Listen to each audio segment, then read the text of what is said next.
Bienvenidos a todos los que tienen en esta oportunidad la gentileza de acompañarnos en el segundo módulo del curso de proceso inmediato reformado. Mi nombre es María de los Ángeles Álvarez Camacho. Actualmente me desempeño como jueza del primer Juzgado Nacional de Investigación Preparatoria del Sistema Especializado en Delitos de Corrupción de Funcionarios. Sin embargo, me he desempeñado hasta inicios de este año como titular del tercer Juzgado de Investigación Preparatoria de Flagrancia de la Corte Superior de Justicia de Lima. En esta oportunidad vamos a tratar lo referido al módulo 2, esto es, los procesos especiales que podemos ver en proceso inmediato, en específico en la Audiencia Especial de Incoación de Proceso Inmediato. Los presupuestos vamos a abordarlos en su oportunidad con el objeto de nosotros poder seguir un orden esquemático y poder precisar en cuáles de estas etapas es que puede darse esa presentación. Como bien ya les habrá podido explicar la doctora Ingrid Morales Deza en la estructuración del primer módulo. Vamos a tocar en primer término los aspectos generales del proceso inmediato, reitero, con el objeto de poder seguir un orden esquemático en lo relativo a los procesos especiales o a los pedidos especiales, sea solicitudes o requerimientos que pueden darse a nivel de la incoación de proceso inmediato. Nosotros, para la base normativa, podemos citar que el proceso inmediato, pues, entró en vigencia en julio del año 2006 en Guaura, ingresa conjuntamente con el decreto legislativo 957, que es el nuevo Código Procesal Penal, que ingresa con el proceso común y con 7 procesos especiales, entre ellos el proceso inmediato. ¿Por qué se le llama a este proceso inmediato de carácter reformado? Por cuanto, mediante decreto legislativo 1194, es que viene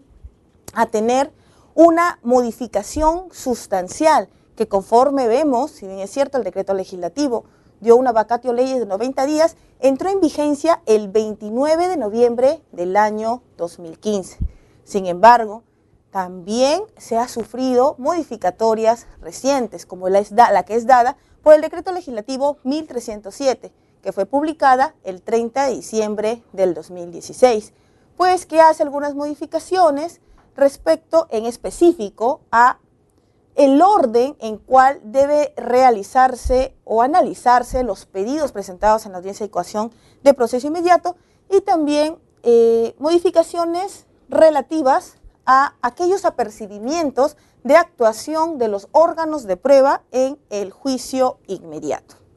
También, como base normativa, vamos a tener acuerdos plenarios que se han ido desarrollando. El primero de ellos es el 6 del 2010, evidentemente, esto es con la normatividad anteriormente existente, esto es antes de la reforma dada con el decreto legislativo 1194, donde nuestra Corte Suprema, en específico, brinda las diferencias en cuanto a la acusación directa con el proceso inmediato. Sin embargo, al ser la materia de estudio en esta oportunidad lo relativo a la reforma, pues únicamente lo estamos mencionando. Un acuerdo plenario de vital importancia que evidentemente, aparte de la norma, sienta los criterios interpretativos para el proceso inmediato actualmente, es el acuerdo plenario 2 del 2016, en específico sobre el proceso inmediato reformado, legitimación y alcances. Del mismo modo, dado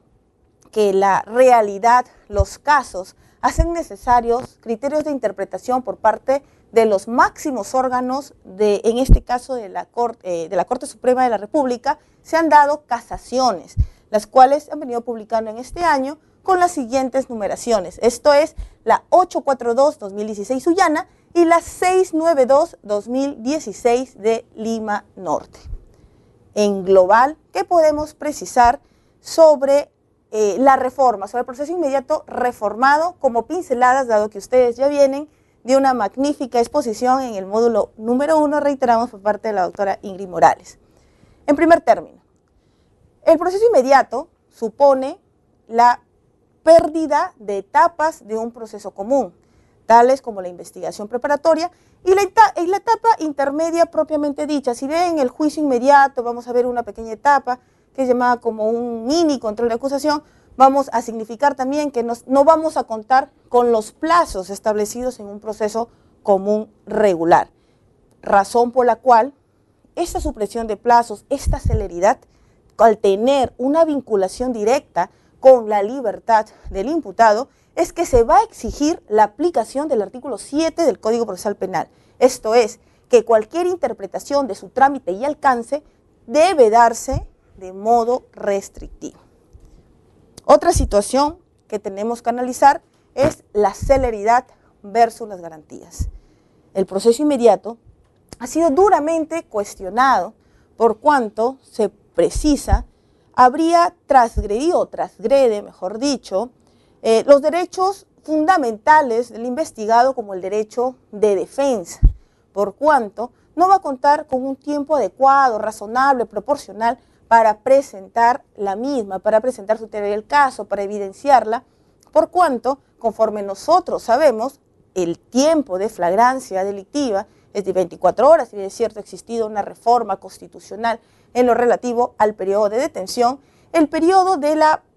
para la realización de la audiencia y coacción de proceso inmediato no ha variado, sigue siendo de 48 horas, razón por la cual han existido pronunciamientos como, en específico, el Acuerdo Plenario 2 del 2016, así como las casaciones 842-2016 y 692-2016, que precisa que si bien es cierto, se flexibilizan algunas garantías del proceso penal, lo cierto es que éstas no se pierden y deben ser salvaguardadas. Ahora bien, todo parte del momento de la incoación de proceso inmediato, por cuanto no podrá haber oposición o futura nulidad, como ha ocurrido en las casaciones antes nombradas,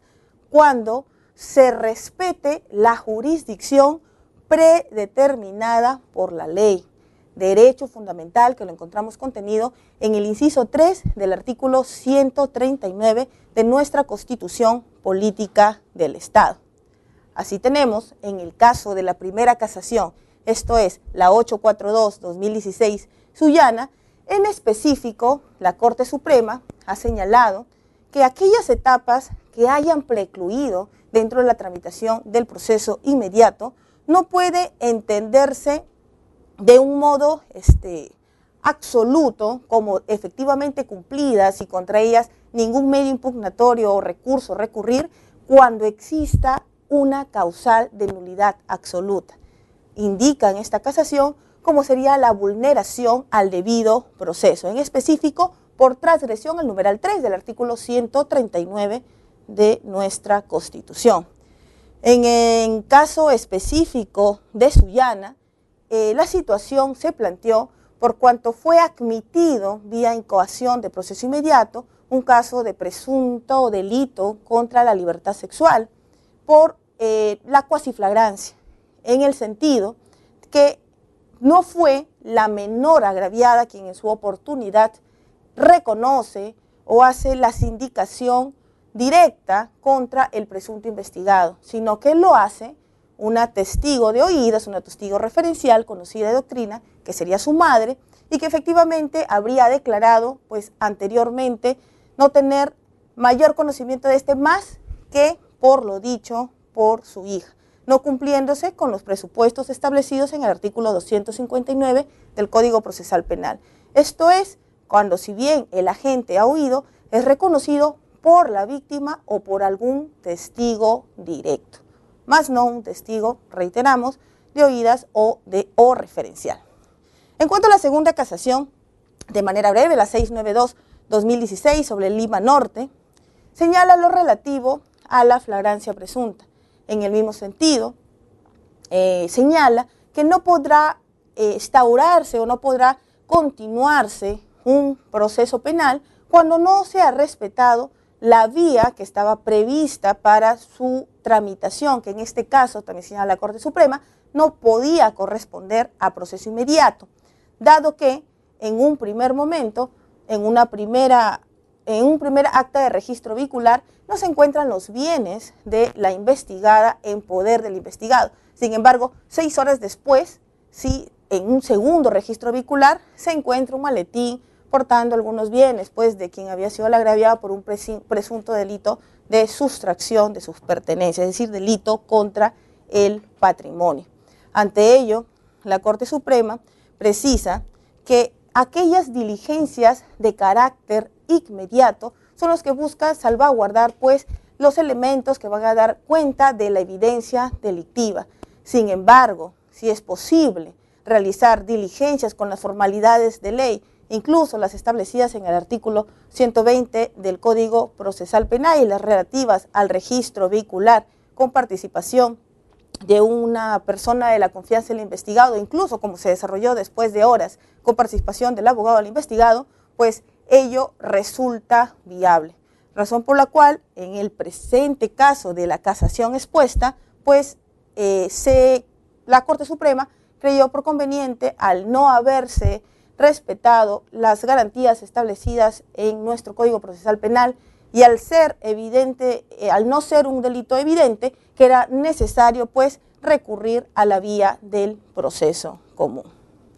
Como otro lineamiento que podemos precisar de esta reforma es lo señalado en el Acuerdo Plenario 2 del 2016, que nos da y nos establece reglas puntuales que debemos seguir los operadores jurídicos, no solamente los órganos jurisdiccionales, sino también los representantes del Ministerio Público, como los abogados, evidentemente los que aplicamos el proceso inmediato. Esto es, si existiera duda sobre la vía procedimental, es que se deberá preferir que el imputado sea procesado, vale la redundancia, en un proceso común. Es decir, si nos encontramos en el límite de determinar si existe suficiente evidencia delictiva o si el caso superaría los filtros de ser considerado un caso complejo o que no tenga ausencia de simplicidad, entonces el juez de la investigación preparatoria, quien es el que está a cargo de la incoación de proceso inmediato, deberá preferir que el caso se tramite a través del proceso común. También lo señala la Corte Suprema en el considerando 10º de la casación antes expuesta, y también ha sido materia de análisis por diferentes charlas que nos han brindado pues los doctores César San Martín Castro como el doctor Neira Flores, lo relativo al segundo ítem expuesto en esta presentación. Esto es, a mayor gravedad del hecho, más intensa será la necesidad de circunscribir o limitar la admisión o la procedencia del proceso inmediato. Establece diferentes ejemplos, como sería el caso de homicidio calificado, tráfico ilícito de drogas, y señala pues que la tramitación del proceso inmediato de preferencia no lo cierra totalmente, se establecerá para aquellos delitos cuyo marco punitivo no supere los 15 años de pena privativa de libertad, lo cual viene a cambiar un poco la estructura que tiene nuestro proceso penal en cuanto al precisar cuáles son aquellos casos más complejos y cuáles son los más simples, que como sabemos se ha dividido a razón de las penas y a razón de los juzgados que deben conocerlo. Por ejemplo, aquellos, ustedes ya lo conocen, aquellos casos donde se encuentre inmersos delitos que no superen los 6 años de pena privativa de libertad, pues van a ser tramitados a través de un juez unipersonal, y los que lo superen a través de un juzgado penal colegiado. También este acuerdo plenario precisa un aspecto que veremos más adelante en la tramitación del juicio inmediato propiamente dicho, lo referido a la posibilidad de la transformación del proceso inmediato a un proceso común. Esto es, cuando se detecta en la etapa de juzgamiento que efectivamente la tramitación no es la correcta, que faltaron diligencias o que es imposible realizar actos de prueba o desarrollar la prueba por alguna circunstancia ajena y que evidentemente haga ver, evidenciar que no correspondía su tramitación a del proceso especial. Finalmente,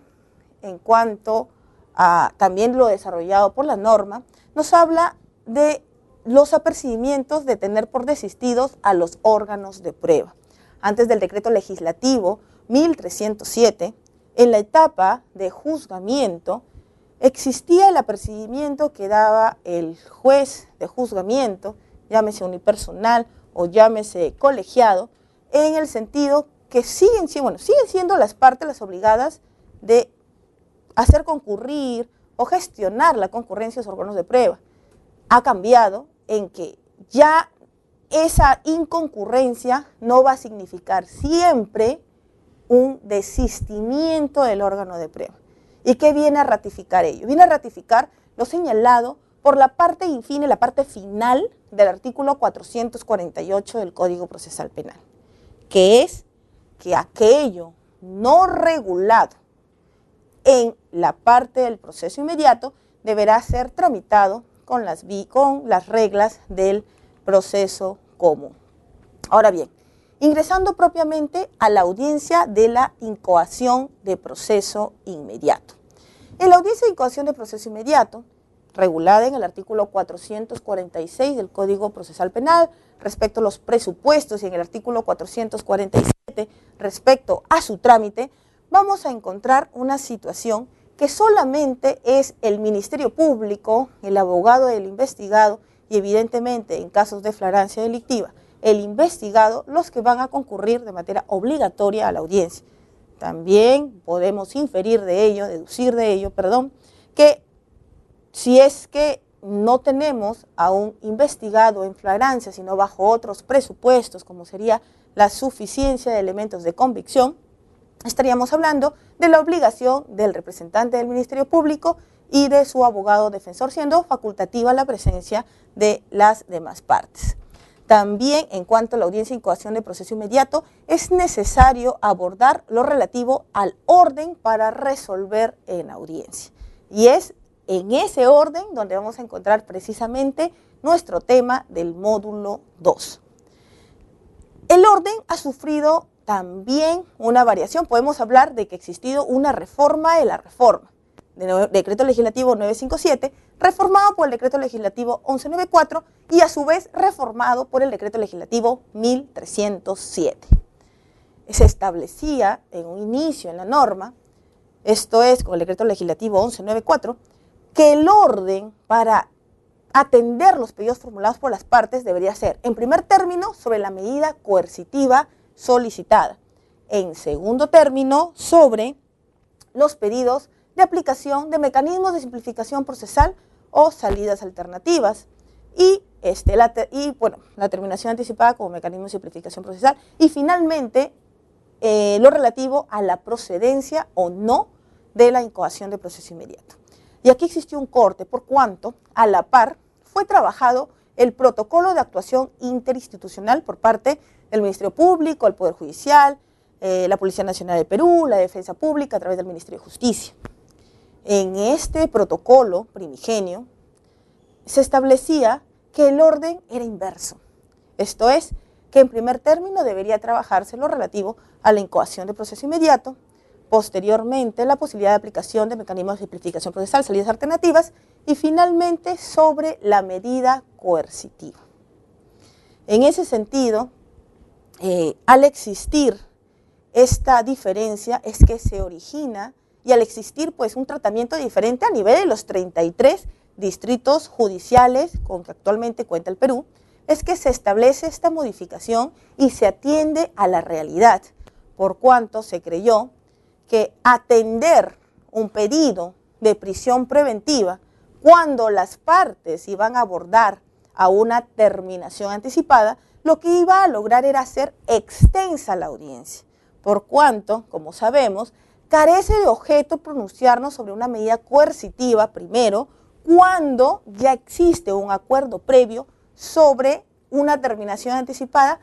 acordada, una pena de carácter efectiva. Evidentemente sin descuidar los presupuestos que el juez debe evaluar al momento de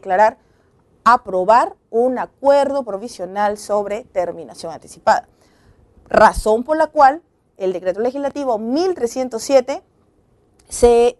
concuerda, se armoniza con el protocolo interinstitucional ya mencionado. Y actualmente tenemos el siguiente orden. En primer término, sobre la procedencia de la incoación de proceso inmediato. ¿Y por qué lo indico?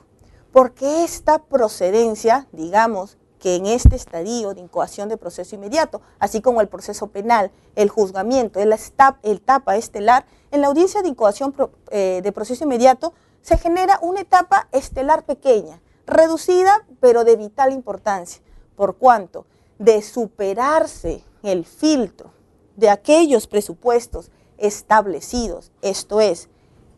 que se cumplan con los presupuestos de flagrancia, el artículo 259 del Código Procesal Penal, y que además exista evidencia delictiva o ausencia de complejidad, va a determinar que podamos pasar a la siguiente etapa en específico de la aprobación o no de mecanismos de simplificación procesal o salidas alternativas. En cuanto a la tercera etapa, medida coercitiva, que también fue tocada en el anterior módulo, ello tuvo la razón de lo siguiente, que sea declarado el proceso inmediato procedente o no, existe la libertad ambulatoria, el derecho reconocido en el artículo 2, inciso 24,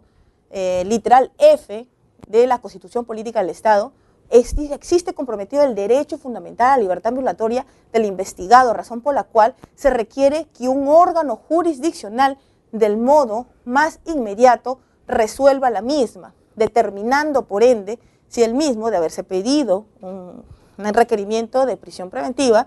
va a quedar internado en un establecimiento penitenciario o si por el contrario va a llevar el proceso penal,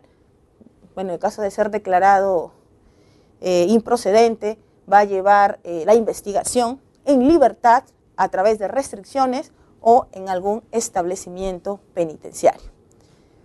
Una vez superada la parte de la incoación de proceso inmediato, entramos a lo referido a aquellos requerimientos que pueden atenderse en la segunda etapa de nuestra audiencia. Esto es principio de oportunidad, acuerdo reparatorio, terminación anticipada. Nos remitimos a lo señalado por las normas específicas de estas figuras en el Código Procesal Penal. El artículo 448 establece lo no regulado específicamente en esta sección. Esto no se encuentra regulado de manera específica en el proceso inmediato, deberá aplicarse las normas relativas al proceso común. Al principio de oportunidad y al acuerdo reparatorio se le conoce como salidas alternativas, por cuanto con ellas los presuntos autores, los presuntos agentes, los beneficiarios buscan salir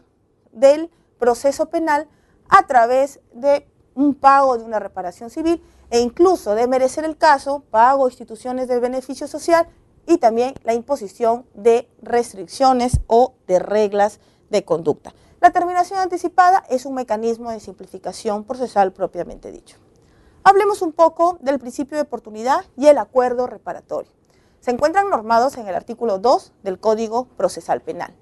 En cuanto al principio de oportunidad, establece en esta normativa cuáles son los presupuestos para poder ser solicitados, ser actuados en el proceso penal, sea a nivel fiscal, por cuanto el fiscal no ha perdido la posibilidad de instaurarlos en sede fiscal, así como en sede judicial. Hablando de proceso inmediato propiamente dicho, no solamente podrá ser solicitados estas figuras a nivel de audiencia y coacción de proceso inmediato, sino como vamos a ver más adelante, en la etapa de juicio inmediato existe una pequeña etapa que vamos a denominar un mini control de acusación, donde se van a poder aplicar lo relativo al artículo 350 del Código Procesal Penal, que señala que también podrá presentarse pues la posibilidad de aplicación de criterios de oportunidad, como se les denomina a nivel judicial. Ahora bien, aquí para la aplicación existe una vital importancia en cuanto a las penas y a los supuestos, por cuanto en específico se regulan 3 supuestos. Esto es que podrá ser posible la aplicación del principio de oportunidad cuando la gente resulte más dañado por las consecuencias de su delito, siempre y cuando la pena no supere los 4 años. El segundo presupuesto que vamos a tener es que el delito no afecte gravemente el interés público y que evidentemente el extremo mínimo de la pena no supere los 2 años. En el primer caso, para citar un ejemplo, que lo estaba olvidando involuntariamente, podemos citar a aquella persona que va conduciendo un vehículo motorizado, menor, motocicleta, y sufre un accidente. Evidentemente de este accidente sufre fracturas, vámonos al caso límite, que lo pudiesen dejar postrado, paralítico, con alguna fractura mayor. En ese caso, como existe un grave daño, una grave afectación al propio agente, más allá del ilícito, por cuanto no existieron otros daños, no existieron otros lesionados, es que podrá aplicarse en el primer inciso. En cuanto a lo señalado en el segundo inciso, esto es que no afecte gravemente el interés público y que el extremo mínimo de la pena no supere los 2 años, podemos enunciar el caso de, como mantenemos el mismo ejemplo, de conducción de vehículo motorizado en estado de ebriedad, en el sentido, pues, que el extremo mínimo de la pena no supera los 6 meses. Respecto a otros delitos que queda evaluación por parte del fiscal o del órgano jurisdiccional, cuando se vean algunos supuestos que permitan la reducción de la pena, algunos eximentes, el requisito será, pues, que el extremo de la pena máximo no supere los 4 años. Ahora bien, las reglas permanecen tanto para el proceso común como para el proceso inmediato. Esto es, que no se va a poder aplicar las figuras de criterio de oportunidad, sea principio o acuerdo reparatorio, cuando se haya cumplido con alguna de las prohibiciones establecidas en el numeral 9 del referido artículo. Esto es, cuando el agente tenga la calidad de residente habitual, prohibido. Por ejemplo, cuando se hayan aplicado otros principios de oportunidad y se hayan incumplido. Y también cuando se hayan aplicado otros principios de oportunidad de la misma naturaleza, máximo 2, de diferente naturaleza, máximo 1. Y evidentemente también la prohibición general cuando se trate de casos de organizaciones criminales. El acuerdo reparatorio, en el mismo sentido, mantiene las mismas reglas, con la diferencia, pues, que ya es sabido el catálogo de delitos donde puede ser aplicado, además de aquellos delitos de carácter culposo. En cuanto a la terminación anticipada. La terminación anticipada la encontramos regulada en los artículos 468 a 471 del Código Procesal Penal. La terminación anticipada en un proceso común va a requerir la formalización de la investigación preparatoria. No olvidemos, en el proceso inmediato, esta etapa no existe. Esta etapa, por razones de celeridad y de actuación procesal, es eliminada, así como la etapa intermedia propiamente dicha. Ya hemos venido diciendo de que en el juicio inmediato sí existe una pequeña parte de control en la audiencia que realiza el mismo juez de juzgamiento. En ese sentido, la terminación anticipada a nivel de juicio inmediato viene a ser aplicada en atención a la obligatoriedad que da el numeral 3 del artículo 342 del Código, 336 del Código Procesal Penal. Esto es, que los requisitos para la incoación de proceso inmediato, no los presupuestos, los requisitos que debe contener la identificación del imputado plenamente, los hechos, descripción del tipo penal, debe, en la medida de lo posible, cumplir con los presupuestos de la formalización de la investigación preparatoria. Las diferencias sustanciales son las siguientes. Evidentemente, al ser un proceso especial de carácter célere, es bastante difícil, mas no imposible, por cuanto de la casuística que hemos podido ver. Existen requerimientos donde se anexan los acuerdos provisionales de terminación anticipada, pero sí resulta difícil poder realizarlo documentalmente antes de la realización de la audiencia por parte de los sujetos procesales que quieran abordar a uno de ellos. Razón por la cual se concede en audiencia la oportunidad de que las partes, de así establecerlo pertinente, o a propuesta del Ministerio Público o del abogado defensor, evidentemente poder llegar a un acuerdo provisional oral que posteriormente sustentan en audiencia. Se siguen las mismas reglas del proceso común. esa audiencia o esa parte de la audiencia, mejor dicho, del proceso inmediato, viene a ser de carácter reservada. También de no abordarse a ninguna terminación anticipada, pues cualquier declaración que haya dado el imputado va a tenerse como no hecha. Ahora, una dificultad que viene actualmente afrontando la tramitación del proceso inmediato es la siguiente: la posibilidad o no, el Código Procesal Penal señala que sí, de aquellos acuerdos parciales de terminación anticipada. Esto es, cuando exista varios agentes o cuando exista pluralidad de delitos. Recordemos lo dicho en la incoación de proceso inmediato. Debe haber aquí evidencia delictiva y ausencia de complejidad, lo cual denota que una terminación anticipada parcial en el proceso inmediato, lo cual desnaturalizaría pues la esencia célere del proceso inmediato, por cuanto de existir imputaciones autónomas, independientes, no se podría cumplir con el presupuesto incluso para su admisión, que determina que será posible admitirse con pluralidad de imputados cuando estos cumplan con alguno de los presupuestos establecidos en el artículo 446 del Código Procesal Penal. Se va a denotar precisamente complejidad y no simplicidad. Más aún, si el artículo 469 del Código Procesal Penal sobre la terminación anticipada nos señala que solamente podrá darse una terminación de carácter parcial cuando no afecte a la investigación o no proceda una acumulación. Razón por la cual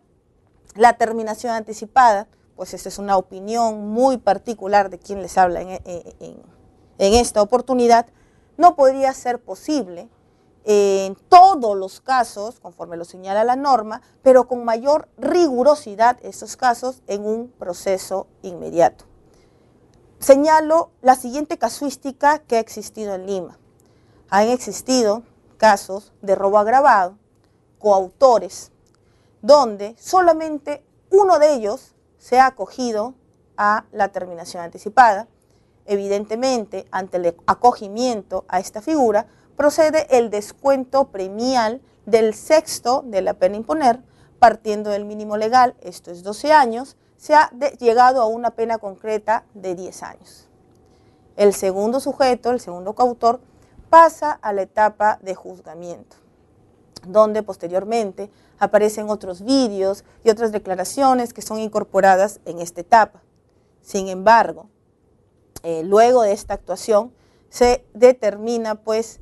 que los hechos no se habrían producido conforme a los elementos de convicción existentes, sin perjuicio pues de las sanciones o de la remisión de copias que se produjo a los efectivos policiales intervinientes, quienes habrían dado información inexacta en atención a los vídeos aparecidos posteriormente, lo que significó la absolución de ese presunto coautor.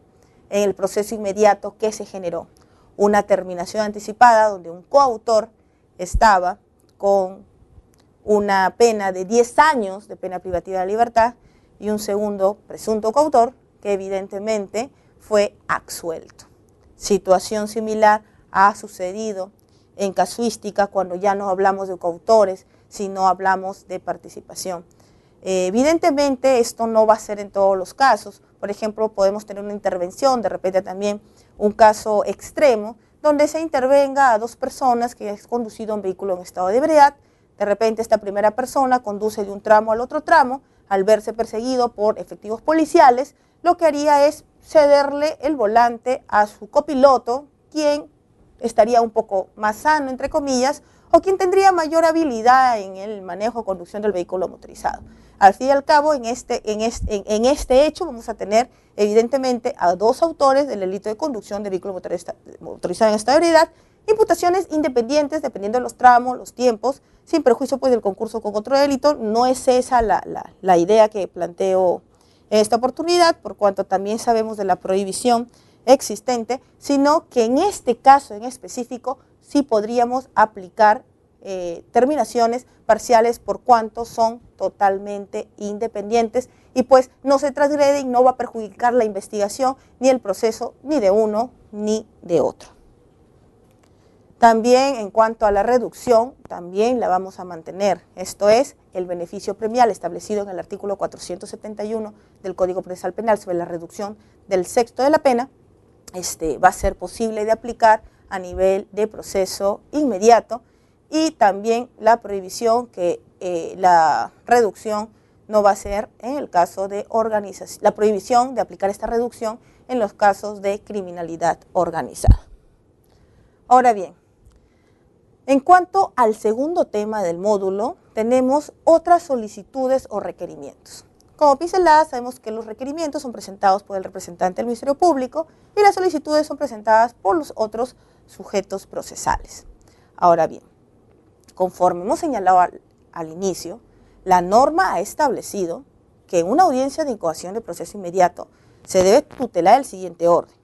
incoación de proceso inmediato, mecanismo de simplificación procesal o salidas alternativas, que son las anteriormente nombradas, y finalmente la medida coercitiva. La primera y la tercera las han visto en el módulo anterior.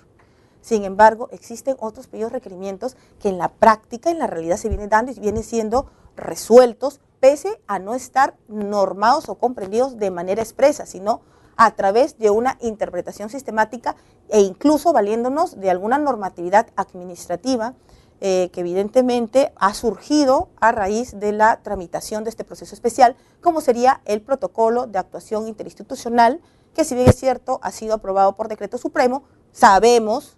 por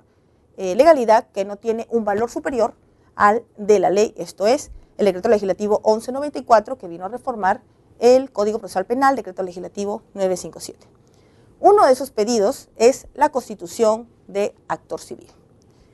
Si se encuentra establecida únicamente en el protocolo de actuación interinstitucional.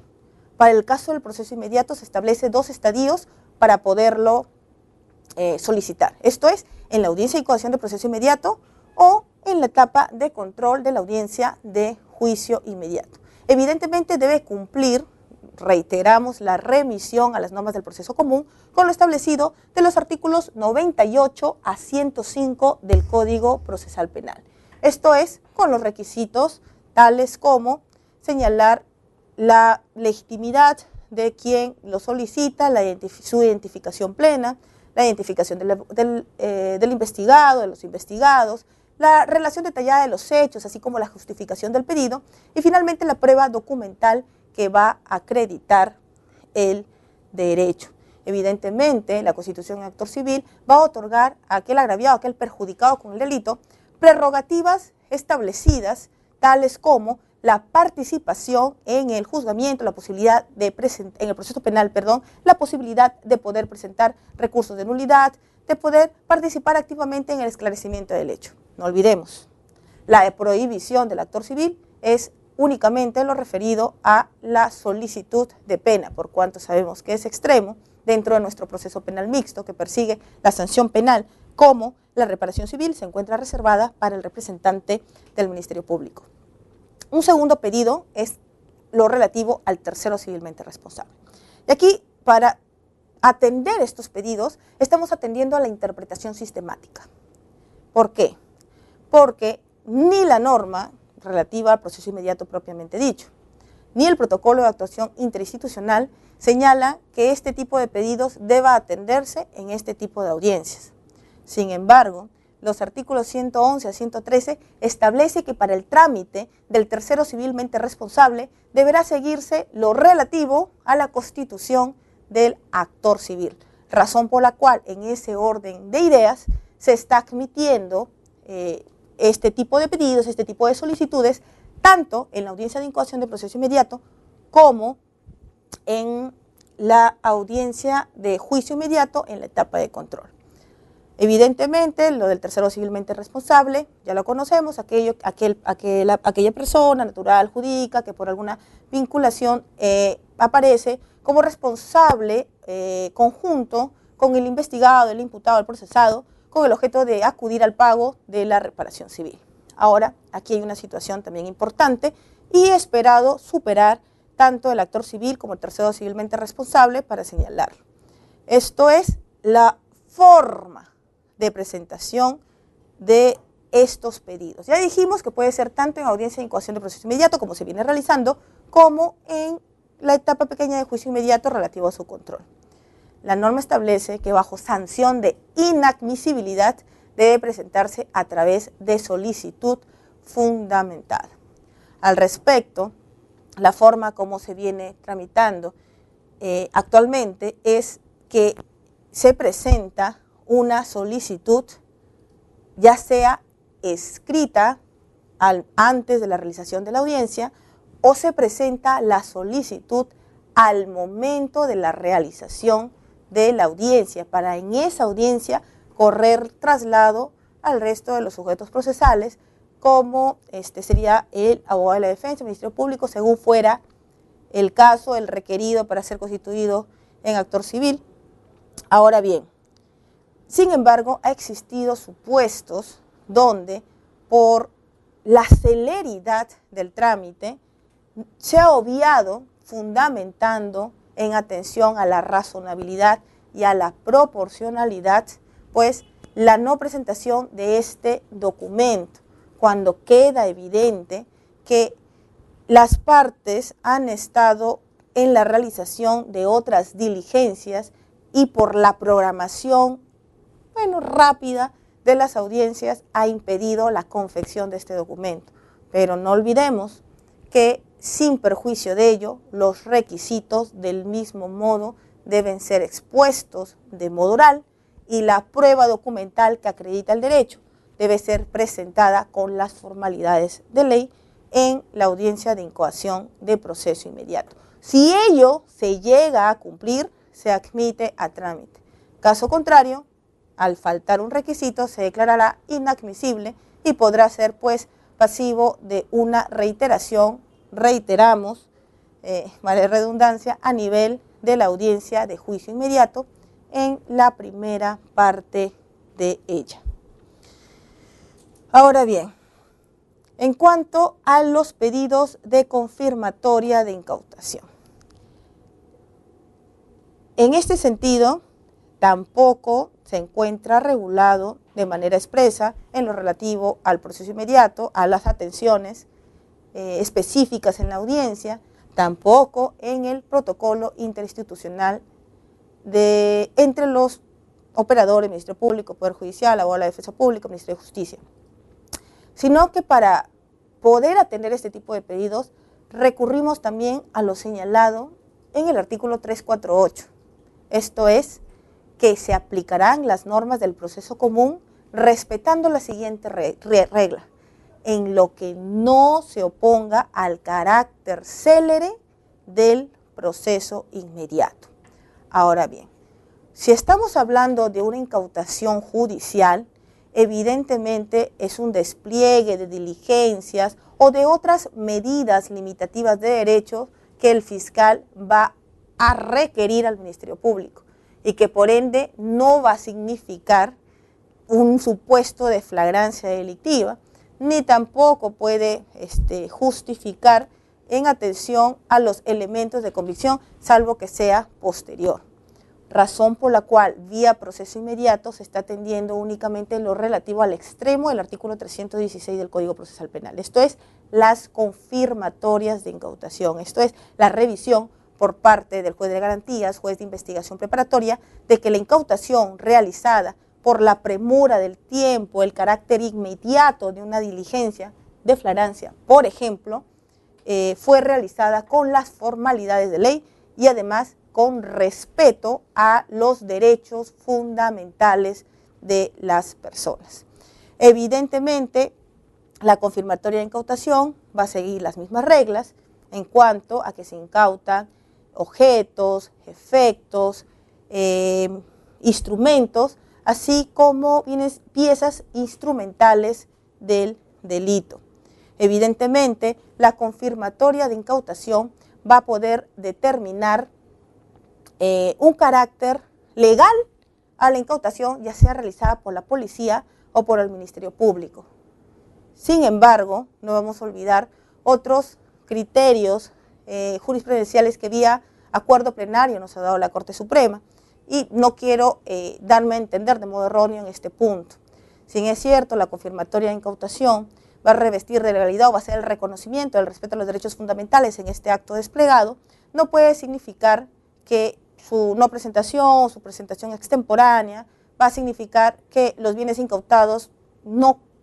carezcan de una validez para posteriormente ser presentados en un juzgamiento o en una etapa posterior a la inicial, de diligencias preliminares propiamente dicho, donde se realiza la confirmatoria de incautación, sino que, como ya lo he dicho, el acuerdo plenario del año 2010 va a significar que haya una sanción administrativa, y que si bien es cierto, una incautación trae consigo una cadena de custodia, también nuestra Corte Suprema ha establecido cuáles son los presupuestos o cuáles son aquellas circunstancias donde se puede acreditar el principio de mismicidad de la cosa en diligencias preliminares como de la cosa que se actúa en un proceso penal como prueba material. Por cuanto no solamente vamos a contar con la cadena de custodia, sino que también vamos a tener a los testigos, la pericia, el marcaje, la autenticación, cuando por ejemplo el bien en el último caso tiene un número de serie que lo hace reconocible frente a terceros. En cuanto al comiso, en el comiso, en el mismo sentido, no encontramos la posibilidad de que sea atendido en la audiencia de incoación de proceso inmediato normativamente, se viene aplicando a través de situaciones sistemáticas. Sabemos que pueden ser comisados instrumentos del delito, aún de tercero, siempre y cuando éste pues, no haya tenido conocimiento de su empleo para la actividad de un hecho delictivo. Los efectos del delito, evidentemente, al ser